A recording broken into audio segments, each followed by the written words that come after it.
Bienvenue aux fans du Real Madrid, de football en général et aussi simplement de football français. Parce qu'aujourd'hui, même si on va parler bien sûr du Real Madrid, on va surtout parler de deux pépites françaises qui incarnent le court terme, le moyen terme et le long terme aussi du Real Madrid. Son présent et son avenir. Deux pépites qui pourraient bien former aussi une excellente paire, que ce soit au Real Madrid ou en équipe de France, mais deux pépites aujourd'hui que tout oppose dans les médias, du moins que les médias et que les observateurs du football aiment comparer en permanence depuis maintenant quelques mois. On a deux joueurs qui ont une ascension cette saison qui a été totalement différente entre par exemple un Aurélien Tchouaméni qui au début de la saison est arrivé avec l'étiquette du successeur de Casemiro, un transfert à 100 millions d'euros, un transfert qui le mettait directement sur un piédestal titulaire au milieu de terrain auprès de Kroos et de Modric. Un transfert surtout qui a porté sur ses épaules un lourd fardeau quand même de remplacer un héritage assez important. Il s'est quand même très bien adapté, il a mis 2-3 matchs même pas à se mettre en tout cas dans le bain pour ensuite éclabousser l'Espagne et l'Europe de son talent. Il a directement su imposer son physique, sa technique, sa classe sur le terrain, toutes ses qualités en tout cas qui étaient mises en évidence. Il a eu une petite blessure en fin de première partie de saison, du coup début janvier, qui l'a un petit peu handicapé pour reprendre le rythme etc. après la Coupe du Monde. Une blessure, forcément aussi la déception de la Coupe du Monde qui ont beaucoup pesé sur Tchouaméni et qui au final ont rendu la chose difficile pour lui pour continuer d'être titulaire et de jouer en tout cas à un très bon niveau. Donc il a fait une deuxième partie de saison plus compliquée, là où Camavinga à l'inverse a très mal commencé la saison. Il continue d'être constamment remplacé par Ancelotti à la mi-temps à chaque titularisation, il avait du mal à se canaliser, il faisait beaucoup de fautes, il prenait beaucoup de cartons jaunes, il a eu du mal en tout cas à rentrer dans les plans d'Ancelotti pour être pleinement titulaire ou là en tout cas gratter des minutes de jeu de manière assez importante. Pour qu'ensuite, en deuxième partie de saison, après la Coupe du Monde, la trêve hivernale, tout ça, il s'est, tout comme Ceballos par exemple, et même encore plus que Ceballos, mis à son évidence, il a commencé à être décisif, à montrer son impact physique, le fait qu'il était plus relâché, qu'il prenait plus de risques, qu'il se lâchait avec le ballon, avec des chevauchés, des dribbles en tout cas incroyables, et des passes aussi intéressantes. Camavinga qui s'est imposé autant au milieu de terrain qu'en tant que latéral gauche, un poste qu'on ne lui connaissait pas du tout et finalement ça a fonctionné. Donc deux joueurs tu vois qui dans l'esprit du coach et du football mondial ont eu deux trajectoires opposées. Surtout qu'en plus Camavinga en ce moment on peut dire qu'il a totalement pris la place de Tchouaméni au Real Madrid. Du moins dans la hiérarchie il est devant Tchouaméni au milieu de terrain. Et là on sait qu'il a communiqué à Ancelotti et au club qu'il ne voulait plus jouer arrière gauche mais bien au milieu de terrain. Là où ses qualités bien sûr sont les plus intéressantes et là où il peut plus apporter qu'autre chose. Latéral gauche, il a su s'imposer limite en quelques mois comme un des meilleurs d'Europe, même s'il y a encore des lacunes à gommer. Les gens commençaient déjà à dire que Camavinga doit être titulaire à la place de Tchouaméni en équipe de France, mais en équipe de France, tout le monde aimerait bien les voir jouer en 4-2-3-1, en double pivot justement pour débloquer des automatismes, une polyvalence, surtout avoir deux milieux de terrain de grand talent techniquement et physiquement, qui pourraient tout ratisser, apporter des bonnes premières relances, qui pourraient bien construire le jeu et tout ça. Et forcément, il y a beaucoup de choses à dire là-dessus. Mais une association qui pose question, parce qu'au Real Madrid, ça a été testé plusieurs fois, ça n'a pas forcément marché. Et du coup, j'avais envie de faire une vidéo aujourd'hui assez complète pour opposer Camavinga et Tchouaméni. Je vous ai même fait voter dans l'onglet communauté de la chaîne pour me dire qui selon vous devrait être en tout cas titulaire en tant que 6 au Real Madrid l'an prochain, du moins cette saison 2023-2024, entre Camavinga, Tchouaméni, ou alors j'ai aussi donné l'option de mettre les deux dans un 4-2-3-1. Les votes ont été super intéressants parce que à plus de 50% c'est Camavinga qui a été choisi de votre part, à 20% et quelques ça a été Tchouaméni et juste en dessous en tout cas le choix de mettre les deux en même temps pour un 4-2-3-1. Et je vous invite vraiment à voter dans les commentaires qui pour vous doit être titulaire entre les deux ou alors est-ce qu'il faut vraiment changer le schéma tactique, même si on doit sacrifier à côté de ça des joueurs pour faire en tout cas cette composition. Je vous rappelle avant de commencer l'analyse que si vous êtes fan du Real Madrid et du football en général, vous êtes les bienvenus sur cette chaîne. On commence en tout cas l'été en ce moment avec pas mal de nouveaux abonnés qui arrivent de plus en plus, ça me fait super plaisir. Du coup, essayons, je dis bien essayons d'aller chercher les 60 000 abonnés avant fin août pour mon anniversaire, ça me ferait quand même super kiffer. Alors au niveau des statistiques de la saison 2022-2023 pour comparer les deux joueurs sur l'ensemble des compétitions aussi de la saison, au niveau des matchs, Camavinga a joué 59 matchs, dont 39 titularisations avec notamment deux postes différents, donc latéral gauche et différents postes au milieu de terrain. Tchouaméni a joué 50 matchs, donc moins que Camavinga à cause de sa blessure, pour 33 titularisations. Donc un peu moins de titularisation, mais Camavinga a surtout eu beaucoup de titularisations en tant qu'arrière gauche. Au niveau des buts, on a notamment 0 but pour les deux marqués cette saison, du coup c'est un petit peu famélique de ce côté-là, au niveau de l'apport offensif, de ce qu'ils peuvent faire sur éventuellement les frappes de loin, sur les coups de pied arrêtés, quand ils peuvent monter, mettre des têtes tête, etc. C'est encore bien sûr à retravailler par rapport à Casemiro par exemple, qui marquait quand même quelques buts par saison. Au niveau des passes décisives, c'est 2 pour Camavinga qui joue pourtant latéral gauche, qui pouvait déborder, qui pouvait centrer, ou alors qui joue au milieu de terrain et souvent beaucoup plus rapproché de la surface qu'un Tchouaméni, qui a fait quand même 4 passes décisives en Liga, souvent sur des balles longues, des balles en tout cas magnifiques comme celle qu'il avait fait pour Rodrigo contre l'Atlético Madrid dans le derby l'an dernier. Mais du coup Tchouaméni, qui avec un poste de 6, avec l'un des premiers relanceurs, etc., a pu notamment mieux se mettre en évidence au niveau des passes décisives. Les passes clés, donc les passes qui ont amené justement derrière un tir cadré, non pas des buts et donc du coup des occasions. On a quand même Camavinga qui en a fait plus que Tchouaméni, 72 en Liga par rapport à 63 pour Tchouaméni et 13 en Ligue des Champions pour les 7 de Tchouaméni. Donc mine de rien, sur certains aspects, c'est pas mal. Du coup, on peut dire limite que c'est la faute des tireurs de ne pas avoir transformé les passes clés de Camavinga et Tchouaméni en passes décisives. Au niveau des statistiques, pour comparer un peu plus l'aspect défensif-offensif, on a par exemple plus d'interceptions du côté de Tchouaméni. Les tacles sont mieux faits du côté de Camavinga parce que Tchouaméni intercepte plus les ballons, se place plus intelligemment,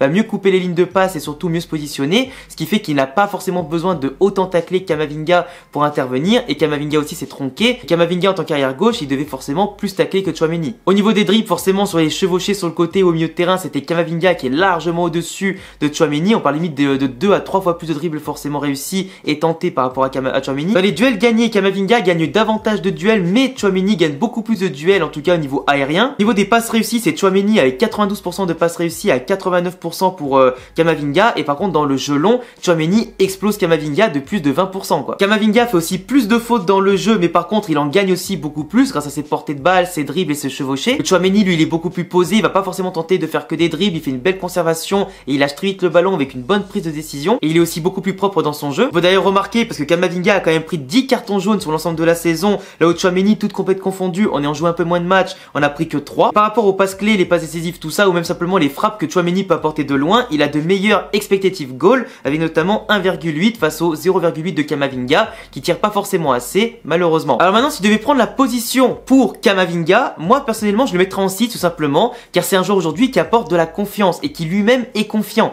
C'est le joueur qui m'a apporté le plus de certitude, le plus de sécurité, qui a pris en tout cas la pleine mesure de son talent, qui a eu la plus grosse marge de progression et explosion. Il a vraiment progressé dans la façon de lire le jeu, d'exploiter les espaces, de porter le ballon pour casser des lignes. C'est lui qui ose le plus quand il est en 6 ou peu importe en tout cas où il est positionné. C'est lui qui ose le plus essayer de faire les dribbles, de manger les espaces, de lâcher le ballon très vite en tout cas aussi entre les lignes ou les espaces, en tout cas essayer d'apporter le plus de solutions. C'est un joueur aussi qui court mais comme s'ils étaient 2 ou 3 à sa place, donc il comble bien les espaces, il défend bien, il va au duel, il est au charbon, il fait en tout cas un maximum d'efforts. Et pour moi un Camavinga dans son attitude et tout ça, même s'il est vrai qu'il faut quand même le canaliser parce que ses mouvements des fois un peu aléatoires par moment tellement il veut faire trop et trop bien faire, ça peut faire des trous dans la défense. Des fois il va faire des passes mais qui sont un peu lunaires et des passes en retrait des fois assassines, comme il a fait notamment contre le Barça en Copa del Rey, qui nous a coûté un match quand même assez énervant.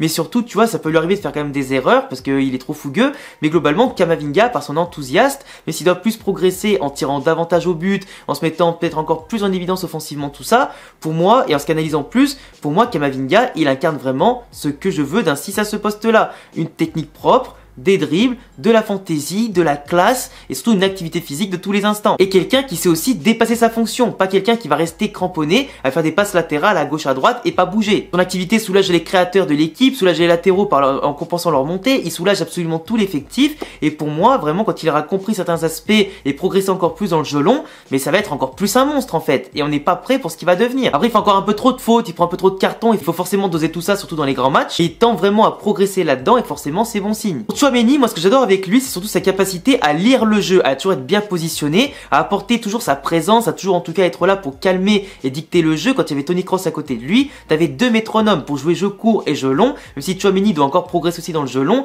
il a quand même des statistiques pas forcément éloignées de Toni Kroos, mais en tout cas il s'en rapproche un maximum. Pour moi, Tchouaméni, par sa capacité d'anticipation, faire les bonnes interceptions, toujours rester debout pour bien défendre, apporter les solutions aux défenses centraux et au premier milieu de terrain pour combiner, moi je lui reproche juste peut-être de ne pas encore se lâcher offensivement, de pas en tout cas à l'instar de Camavinga, tenter des choses offensivement, de peut-être plus tirer, même s'il tire encore parce qu'il a quand même de la frappe, du coup il pourrait tirer encore plus, exploiter des espaces intéressants, plus proposer dans le jeu et des fois justement prendre le jeu à son compte et pas forcément le laisser qu'à Toni Kroos ou à Luka Modric, parce qu'il a les capacités pour le faire et je veux en tout cas qu'il s'impose au bout d'un moment comme un patron, comme un taulier dans le jeu et aussi dans l'attitude. Il gagne des duels, il fait en tout cas prendre confiance à tout le monde dans les duels aériens, tout ça, et par le nombre de ballons qu'il récupère, mais je veux que ces balles aillent davantage vers l'avant que sur les côtés et surtout qu'il fasse la différence. Même si des fois il anticipe super bien au point d'avoir un QI foot extrêmement élevé, prend une décision et vite lâcher le ballon, des fois il a des prises de balles qui sont quand même assez lentes, tu vois. On n'est pas non plus sur des balles aussi lentes qu'un Casemiro, mais des fois je trouve que dans les courses, la façon dont il a une explosivité, etc., je trouve que des fois il est assez lent. Il faudrait justement qu'il puisse prendre ce temps d'avance dans ses déplacements au-delà de sa prise de décision pour lâcher le ballon, tu vois. Mais en tout cas, ses qualités au début se complétaient à merveille avec Luka Modric et Toni Kroos. Dommage qu'après il ait perdu un peu sa confiance, qu'il ait perdu un peu de rythme physiquement et qu'après le fait que pour la première fois de sa vie quasiment il était mis sur le banc, ça l'a un peu travaillé. Mais je pense que cet été il va bien travailler, bien analyser tout ça. C'est un mec qui analyse énormément les statistiques de ses propres matchs, tout ça, et je suis certain que cette année il va s'imposer peut-être définitivement comme the taulier au milieu de terrain et que Camavinga peut-être va pousser Ancelotti à justement revoir son schéma tactique, parce que Camavinga pour moi aujourd'hui, de ce qu'il a montré ces 6 derniers mois, c'est impossible de le mettre sur le banc. Peu importe le poste, c'est impossible d'avoir Camavinga sur le banc. Là où Tchouaméni, quand il est rentré, a apporté moins de fougue, moins de côté décisionnel dans les matchs, a moins fait de différence et a eu moins d'impact sur les résultats du Real Madrid. Et le dernier point, c'est le fameux 4-2-3-1, du coup que les gens aimeraient bien voir associer les deux, etc. en double pivot, comme à l'époque on avait Xabi Alonso Khedira, Xabi Alonso Modric, etc.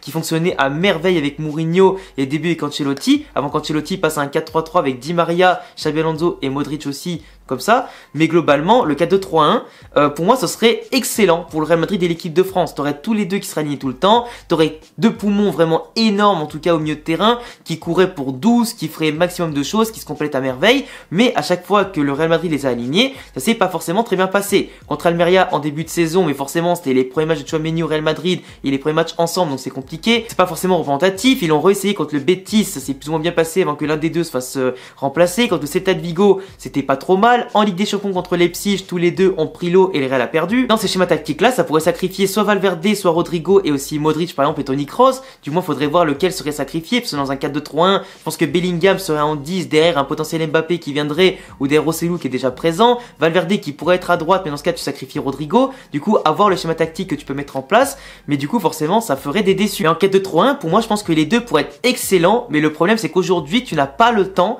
et encore pire dans une saison où imaginons tu n'as pas Mbappé ou un grand attaquant, tu n'as pas le temps de bien former ces joueurs-là avec des gros automatismes, du moins de leur laisser le temps de s'acclimater à schéma tactique. Il faudrait que si c'est mis en place, il faudrait que ça marche le plus rapidement possible contre les petites, les moyennes et les grosses équipes. Après, je suis certain que sur le papier ça peut fonctionner, surtout en plus si avec l'équipe de France ils voient que ça marche, ils le feront aussi, et du coup forcément tu aurais peut-être la paire de 6 la plus performante de l'histoire, en tout cas récente, et qui pourrait vraiment faire des ravages sur le court moyen long terme, pendant au moins 10 ans au Real Madrid si ça fonctionne. Moi je demande que ça fonctionne, mais aujourd'hui je pense que Ancelotti a d'autres plans, que c'est pas dans l'immédiat et que surtout il n'y a pas le temps de tester ça en fait. À voir comment ça peut se travailler à l'entraînement, tout ça, mais par rapport aux joueurs que tu as en place, ça ferait aussi trop de sacrifices par rapport à ton schéma tactique, ton schéma de jeu ou les joueurs préférentiels que tu aimerais mettre en place. Après, si un jour le Real Madrid joue mieux en 4-2-3-1 qu'en 4-3-3 ou en 4-4 de losange, tout ce que tu veux, forcément les meilleurs joueurs joueront et la meilleure composition primera grâce à ces joueurs-là qui imposeront le schéma tactique au coach. Donc pour moi, si je devais en choisir un, même si j'adore les deux, pour moi je pense que Camavinga serait mon préféré. J'attendrai tous vos retours les amis aujourd'hui sur cette longue vidéo dans les commentaires, qui vous choisissez entre Camavinga et Tchouaméni. Je vous laisserai vous abonner et cocher la cloche, le petit pouce bleu pour me soutenir bien entendu, les réseaux en description comme Insta et Twitter pour me parler en dehors des vidéos,